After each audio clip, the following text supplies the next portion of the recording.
Hey everybody, this is Deb with Truthification Chronicles, and I was gonna do a video on one thing, and then I found this and I thought, yeah, let's do it on this right now, and maybe I'll get to the other one tomorrow.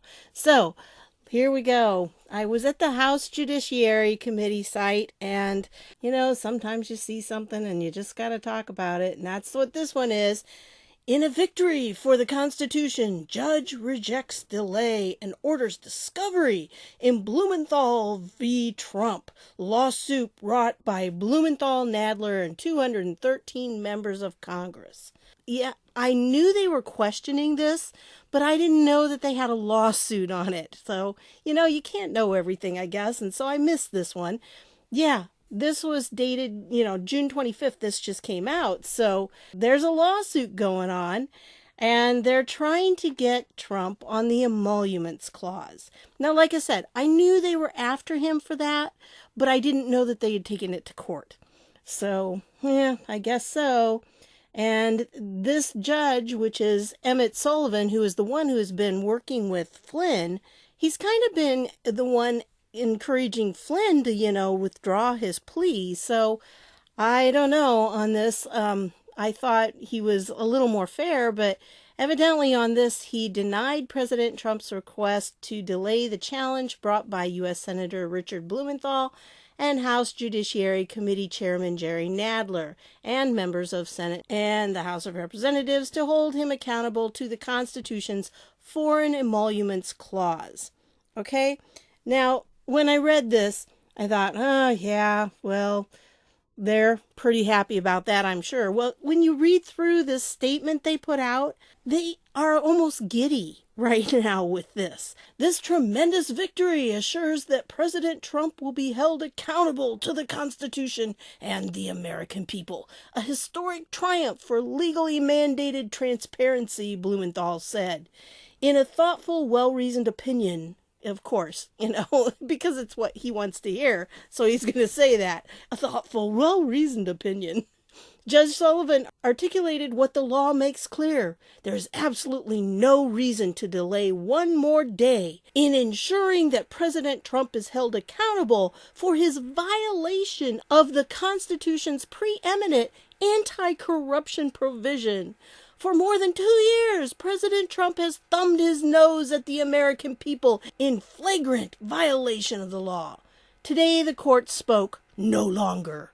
They always seem so dramatic. But actually, can you hear the giddiness in this? Really? I mean, they are. They're like, yay, yay, yay, yay. The Constitution is clear. The president must obtain Congress's consent before receiving foreign benefits, said Chairman Nadler. Yet again, the courts have ruled in our favor as we seek to uphold the Constitution and prove that no one is above the law. They keep saying that, but yet they think they're above the law. This is a great victory in our fight for transparency and accountability for the American people. We're gratified that Judge Sullivan has rejected President Trump's effort to run out the clock on this important lawsuit. The Constitutional Accountability Center, CAC, we're going to talk about them, Chief Counsel Brienne Gorod said, Our Constitution's framers adopted the Foreign Emoluments Clause to ensure that our nation's leaders, including the president, would act in the national interest, not in their own financial self-interest. But for over 2 years, the president has been making sensitive foreign policy decisions under a cloud of potentially divided loyalty and compromised judgment caused by his enrichment from foreign states. It is therefore critical that this case be decided as expeditiously as possible. And as Judge Sullivan rightly recognized, the best way to ensure this happens is for this litigation to proceed in the district court. With the orders Judge Sullivan issued today, discovery can proceed, and we can begin to obtain the information that will enable us to prove our allegations that the president is violating the Foreign Emoluments Clause. We've got him now. Can you hear the giddiness here? Well, for me, years ago, I'm old, so back in the 80s, there was a Christian singer who put out a song called Sunday's on Its Way. His name was Carman. And I got the video here. I'll put the link to the video down below for you if you want to watch it. Anyway, as I read this, it reminded me of the song because, like I said, they're almost giddy here. It's like, yay! We've got him now! We've got him now! We're gonna get Trump! I mean, that's almost what they're doing. And in that song, it was because Christ was crucified on Friday and the demons had a big party and thought they had won. And then all of a sudden, he says Sunday's on its way. So it was kind of a fun song back then. And so this is what it reminded me of, how those little demons must have felt when Christ was crucified. They were all partying and everything because they thought they had won. And I think this is what's going on here. They think that they've really won something, but it's going to go into this whole discovery phase at this point. And what's going to come out of that? I don't know. What I think is very interesting about this is that these people who are accusing Trump of this are really guilty of doing the very same things. I mean, they're the ones who have been getting these perks from all these people, these special interest groups and, these foreign people. They've been getting the money from them and everything, but Trump's the one that they're accusing. Again, this is psychological projection. And if you've not seen that video, you need to go see it because Nancy Pelosi explained the wrap-up smear and she said it was the Republicans doing it, when obviously it's the Democrats doing it because you have to have a complicit press. And the Republicans right now really don't have much complicit press. The Democrats, though, do. And that press, we know from the WikiLeaks, there's over 100 people mentioned in those WikiLeaks emails from the DNC that show that the DNC and the press were working hand in hand to try to take down Trump.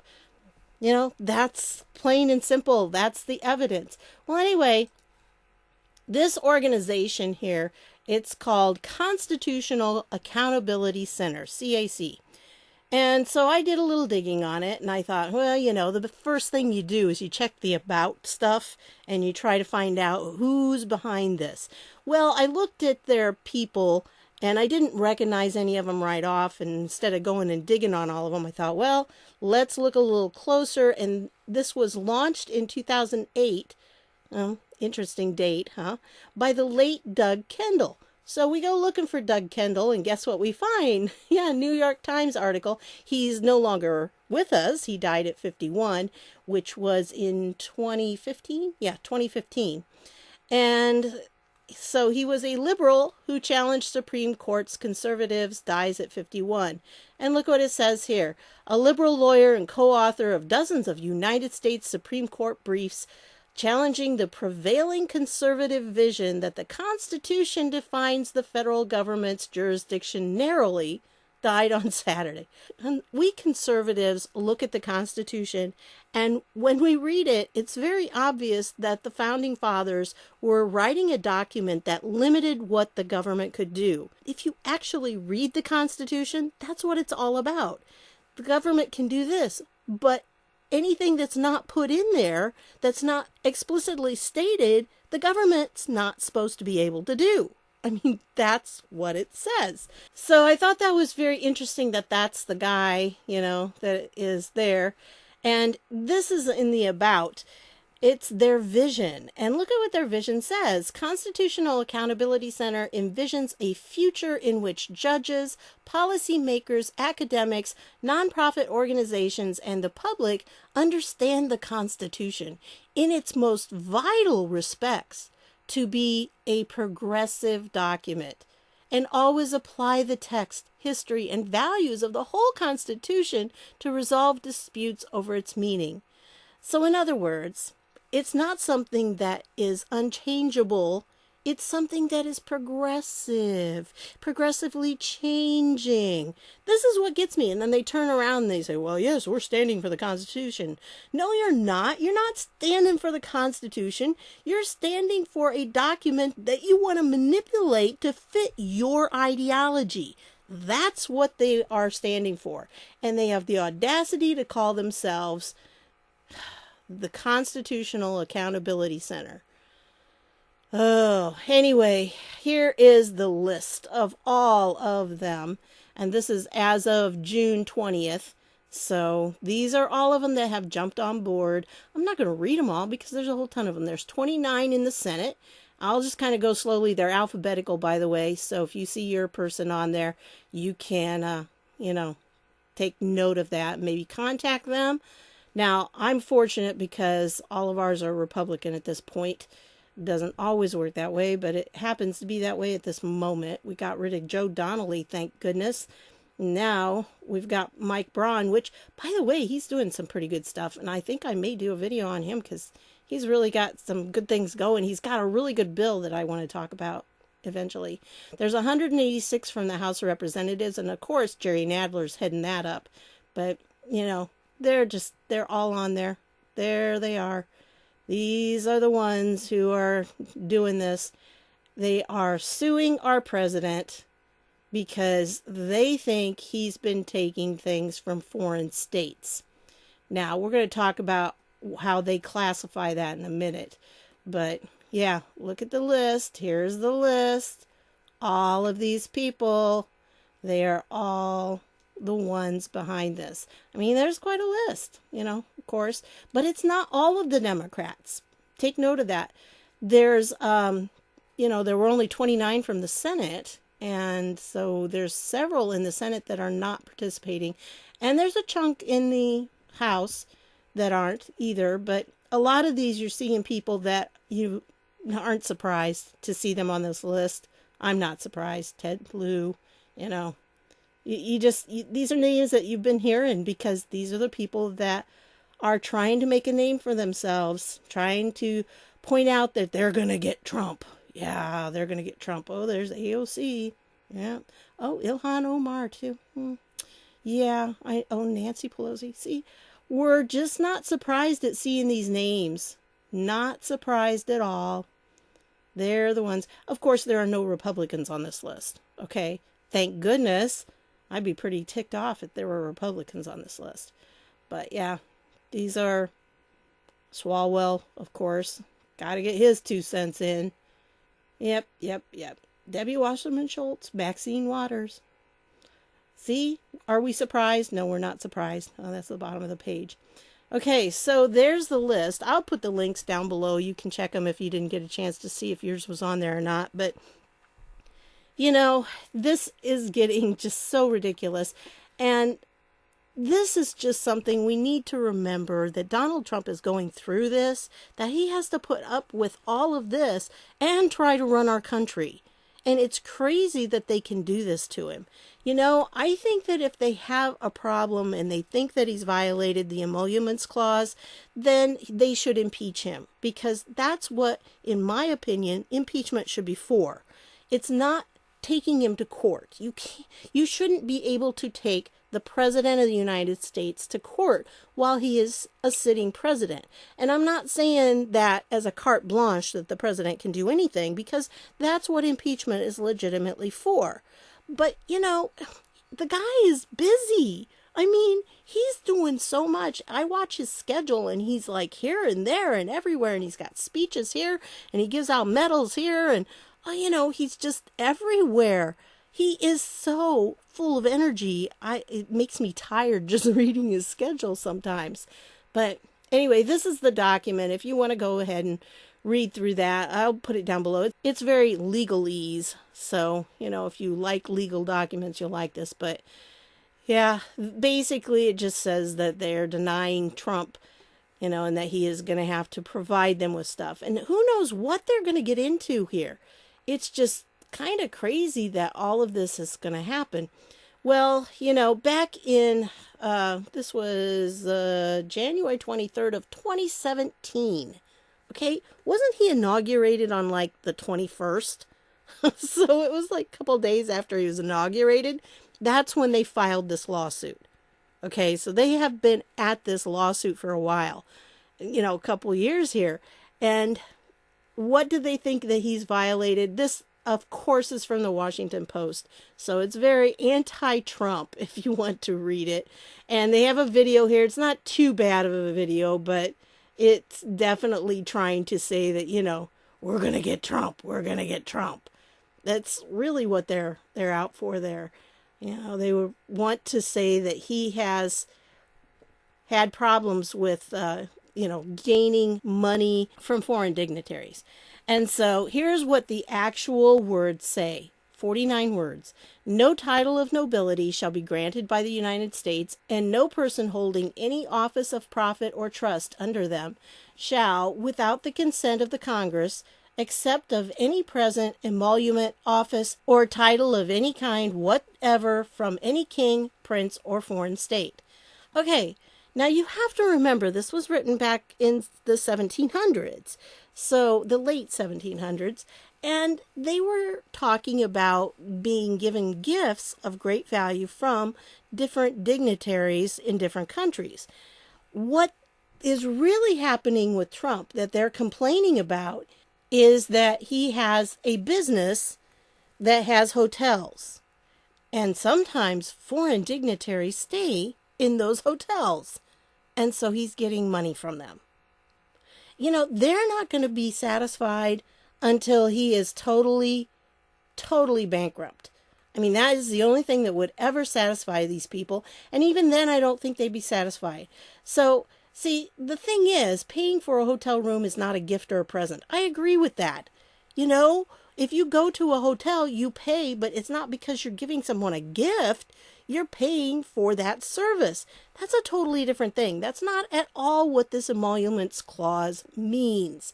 And so, you know, they're going through here, and yes, they do kind of give the other side, but not very much, because remember, this is WaPo. Will the lawsuit work? Well, it depends on what you mean by work. So, yes, it's going to muck up everything Trump is trying to do, and it's going to try to keep him occupied in other ways so that he can't truly focus on what he wants to get done and what he's promised us and what we elected him to do. But yeah, it'll accomplish that. But whether they'll win or not, that is probably something that won't happen. Because you see, this is how the left does things. They don't necessarily need to win, because when they've got it in a lawsuit situation, then they can keep putting articles out there about it and keep making it look as if Trump is guilty, even though he's not. And so they get to have their day slinging mud, and yeah, Trump doesn't get a chance to say much back. This is interesting, though. I thought this was kind of interesting that they said this, because the situation is that these people in these watchdog groups that are part of all of this, because, see, they had to find the right people. These watchdog groups wanted to do this to bring the lawsuit themselves, but they weren't the right people for the plaintiffs. So they had to find people that would fit and could prove that they were harmed, or could prove that because he was having this business where these dignitaries were part of it, they had to have the right people as plaintiffs. And so that's why Jerry Nadler and all these members of Congress and Dickie Blumenthal, that's what all of this is for. So they had to find the right people. They're the ones. And these watchdog groups started out, and they were going to pursue it. And they were claiming that they had injury because Trump was making them work so much harder because he was doing all these bad things, and they had to be watchdogs for that. He was increasing their workload significantly. And so this guy, I liked what he said here. This injury is self-inflicted. You know, they're not being hurt. They're hurting themselves. They're the ones that have determined that they need to be a watchdog like that. So if you're going to determine that, then don't complain about the workload. Okay? It's your own fault. Anyway, I also want to point out that this right here that's going on, and this, even though this article is old, it does kind of lay down the foundation for what they were doing. This is all a plan. And I did a video, I've actually mentioned it in a couple videos, but there's a document that was put out by Media Matters, which is run by David Brock, and it was entitled Democracy Matters, Strategic Plan for Action. And it was actually supposed to be confidential because it was something they handed out to people who went to this meeting that they had. And the day they were having this meeting, actually, it was like 3 or 4 days right in there, but it was over the time of the inauguration. So while President Trump was being inaugurated, these people were planning this. And if you go through this, they have all these different organizations: Media Matters, American Bridge, Crew, Share Blue. If you see any of those, they're all part of this. And others that they've enlisted that you wouldn't know the names of, like I'm pretty sure that CAC is part of it. But this is not what we planned, but it's what we're built for. And they are working to try to stop Donald Trump because they believe they have the mandate. You know, together we won the popular vote and Democrats picked up seats in the Senate and the House. Trump is the least popular incoming president in modern history, and the outgoing president and popular vote winner are again the most admired man and woman in the nation. The country did not vote for Trump-style change. How insulting, right? But anyway, I could go through this whole document, but it's like 49 pages long, and I'm not going to do that. And I have done it, you know, I've gone through more of it in the other video. But we are going to resist the normalization of Donald Trump, his every conflict of interest, his every bit of cronyism, his every move toward authoritarianism, his every subversion of our democratic systems and principles, his every radical departure from foreign and domestic policy norms. We're going to contest every effort at every level of government to limit rights, rescind protections, entrench inequality, redistribute wealth upwards, or in any other way fundamentally undermine the tenets of egalitarianism that must serve as the bedrock of our democracy. And, you know, they really have this perspective. And if you go through this, they outline how they're going to do it. And when you see their plan here, you understand that when you see something like this, you see a lawsuit against Trump, you know that this is part of this plan to take Trump down. It's what they've been working on. And, you know, they went through and they saw how Democrats got clobbered in the digital space. I don't think they got clobbered, actually, but they think they did. And that's because they lost, and Trump still rules Twitter. Oh, I love that man. He's going to be doing live tweeting for the Democrat debate. Oh, I just can't wait. Oh, it's going to be so fun. Anyway, so this goes through and they're going to target him, and they're going to make it so that everything he does, it's going to be a drip, drip, drip of continual attacks against him. Here. Trump will be afflicted by a steady flow of damaging information, new revelations, and an inability to avoid conflicts issues. See, the Trump administration will be forced to defend illegal conduct in court. It's not illegal conduct. They have to defend everything they do in court. And this is what's happening right now. This is their plan. Trump will be afflicted. Look at that verb they use there. Afflicted. That's not a very nice verb. That's just horrible that they're afflicting people. Oh, you know, and that's what they're doing to Trump. That's what this is. This is afflicting Trump by yet one more damaging information, you know, new revelations, and inability to avoid conflicts issues. That's what their plan is for the entire time that he's president. And when he wins in 2020, they're going to continue this, but they're going to step up their game.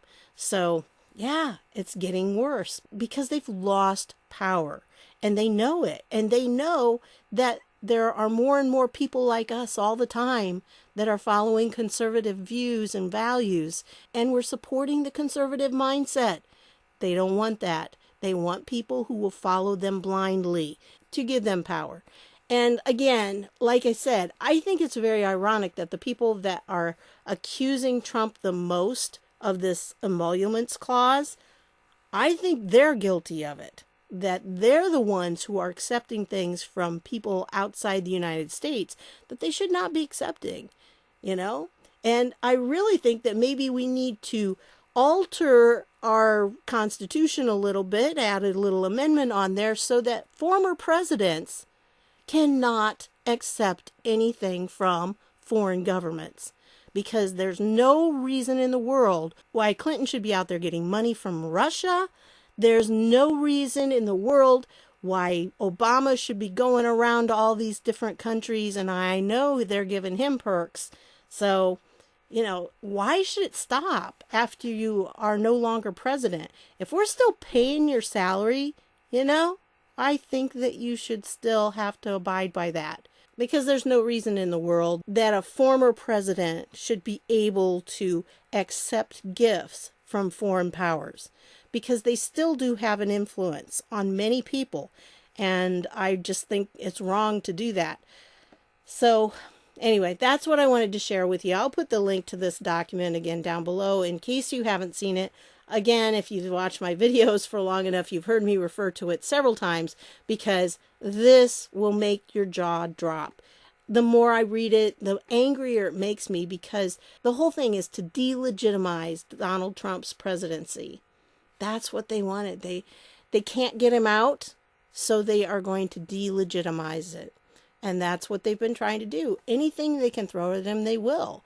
And this newest thing, the new woman, I can't remember her name right off. But yeah, I'm not believing that at all. Sorry, not believing it. And one other piece of news that just came out tonight before I recorded this, and that is that Mueller is going to testify on July 19th, I believe it is. So, that could be interesting. We'll see what happens. And they actually did subpoena him. The Democrats did. So I was surprised at that. I didn't think they would want to subpoena him. I thought they would probably put it off because they wouldn't want him being asked questions by people like Jim Jordan or Ratcliffe. Man, Ratcliffe does a great job. He's really good at that too. And so there's several of them, I think, that will probably have lots of questions that Mueller's going to have to answer. We'll see what happens. I don't think Mueller's going to say much more than what he already put out in the report. And I think he probably will say, I'm not going to say anything on that. I already said it in the report. I really don't think he's going to say much more than what's there. That's just my opinion, but who knows? It'll be interesting to find out. I'm going to mark that on my calendar because I certainly do want to watch that one. But anyway, that's what I've got for you on this one. I wanted to keep you up to date, and since that came out today, I thought I would let you see how giddy they were about it, that, this tremendous victory. Yeah, this tremendous victory. So that's what they're calling it. I don't think it is, and who knows, when it comes out, maybe the discovery will be really, really good for Trump. But I think it's just another one of those death by 1,000 cuts, is one of those 1,000 cuts that they're trying to do just to try to get rid of him. So fortunately, he's a very headstrong man, and he's not going to let him get to him. But, keep him in your prayers if you're a praying person, because it's got to wear on him. It would wear on anybody, even if you're somebody who is a fighter. It's just got to kind of get to you at times. So keep him in your prayers, or your thoughts, your good thoughts if you're not a praying person. So that's what I've got on this one. I want to thank you for stopping by, and I'll see y'all later.